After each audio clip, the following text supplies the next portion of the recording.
شروع اللہ کا نام لے کر جو بڑا مہربان نہایت رحم والا ہے۔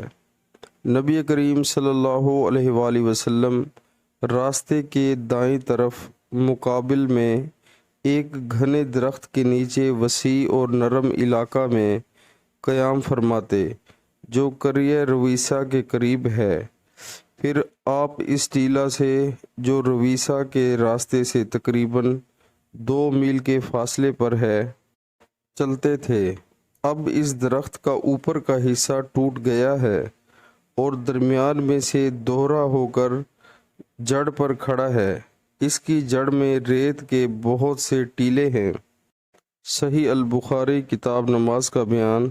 ان مساجد کا بیان جو مدینہ کے راستے میں واقع ہیں اور وہ جگہ ہیں جہاں رسول اللہ صلی اللہ علیہ وآلہ وسلم نے نماز ادا فرمائی ہے۔ حدیث نمبر 487۔ پیارے مسلمانوں، اللہ تعالی ہمیں حدیث پاک سن کر اس پر عمل کرنے کی توفیق عطا فرمائے، آمین۔